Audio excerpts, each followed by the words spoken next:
But the greatest blessing of all is Allah's pleasure. Allah subhanahu wa ta'ala being pleased with you.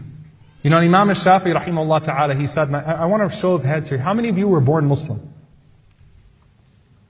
How many of you? All of us were born Muslim. I know we're going to have that answer, but how many of you were born into Muslim families? Raise your hand again, please. Everyone raise your hand that was born into Muslim families. Do you realize how easy you had it? People spend their entire lives trying to find Islam, trying to find meaning and purpose in life. And it was just given to you when you were born. And Imam al-Shafi'i rahimahullah ta'ala, he has a very beautiful dua. Listen to this dua. This is especially now for those who were born into households of Islam. قَالَ يَا رَبِّ رَزَقْتَنِي الْإِسْلَامِ وَلَمْ أَسْأَلُكَ. Oh my Lord, you gave me Islam and I didn't even ask you for it. فَرَزُقْنِي الْجَنَّةِ وَأَنَا أَسْأَلُكَ. So give me Jannah and I'm asking you for it. Meaning you were merciful enough to give me Islam without me even having to ask you for it. So give me Jannah while I'm asking you. Certainly you are merciful enough to give me Jannah when I'm asking you for Jannah. Because you gave me the tools to enter Jannah into this world. So Yusuf alayhi salam says, فَاطِرَ السَّمَاوَاتِ وَالْأَرْضِ. The originator of the heavens and the earth. Norman, do you have a good translation for Fatir? Initiator? Ibn Abbas radiallahu ta'ala anhu, he says that I didn't understand this word until I saw two Arabs arguing. I saw two Arab men that were very eloquent arguing, because sometimes you look at the original Arabic language, they were arguing about who built the well. So one of them says, أَنَا فَطَرْتُ. The other one says, أَنَا حَفَرْتُ. I was the one that originated it. The other one says, I was the one that dug it. So Fatir is even before creation starts. It's when the plans are still in the works. Yusuf alayhi salam recognizes Allah subhanahu wa ta'ala doesn't just create in wisdom, but even the planning before the creation is in divine wisdom. And he's acknowledging that trust in Allah subhanahu wa ta'ala. That this entire time, as these plans were made up for my roller coaster of a life, you knew what you were doing. فَاطِرَ السَّمَاوَاتِ وَالْأَرْضِ. You knew what you were doing with the creation of the heavens and the earth, and that is far greater than my creation. أَنْتَ وَلِيِّي فِي الدُّنْيَا وَالْآخِرَةِ. I love this. He says, you are my guardian in this life and the next. What's Yusuf alayhi salam saying? Look, everyone else at one point in my life was taken away from me. My family was taken away from me. My friends were taken away from me.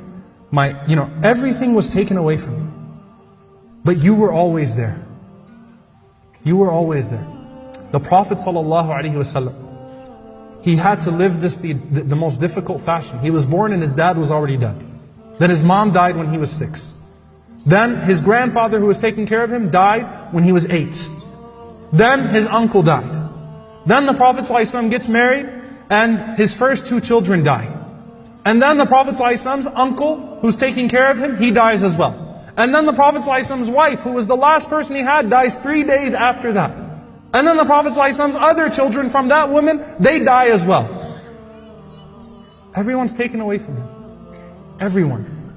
Why? So that Allah subhanahu wa ta'ala could teach him to be dependent emotionally, physically, spiritually, and mentally only on Allah subhanahu wa ta'ala. Because if your heart is tied to anyone else, that person might be taken away from you one day. May Allah protect our families. And may Allah protect our beloved ones. But it's a reality that we could lose them one day. But Allah subhanahu wa ta'ala is always there. You know something, I'm going to share with you something deeply personal. There's someone that I consider a teacher, and his son is very close to me, and some of you might derive who I'm talking about. I'm not going to mention the names, but someone who was recently freed from prison, from an unjust situation. And his father remains in prison, a political prisoner, unjustly, politically imprisoned. And he is in a terrible situation, a alim, a scholar, for no injustice of his own, just because a dictator took that country and threw people into prison. This man used to have 30 minutes of visitation with his family once a month. That's all. 30 minutes. He's in solitary confinement 3 weeks a month. And he would have visitation with his family once a month for 30 minutes. When his son got out, and his son is politically active, they took away his 30 minutes from him to punish him. And he wrote a letter to his family, and he said that every month, when that appointed time comes, that 30 minutes, he said, instead of going to the place where I used to meet your mom, he said, I read Surah Yusuf. That's all I have for myself. Every month at that time, when I'm supposed to meet you, when I used to be ready to meet you, I just open the Quran and I read Surah Yusuf. And that's the only thing that can relieve my heart of this burden. That this is a man who had everything taken away from him.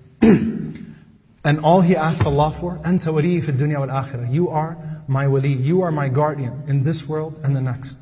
تَوَفَّنِي مُسْلِمًا وَالْحِقْنِي بِالصَّالِحِينَ. Let me die as a Muslim.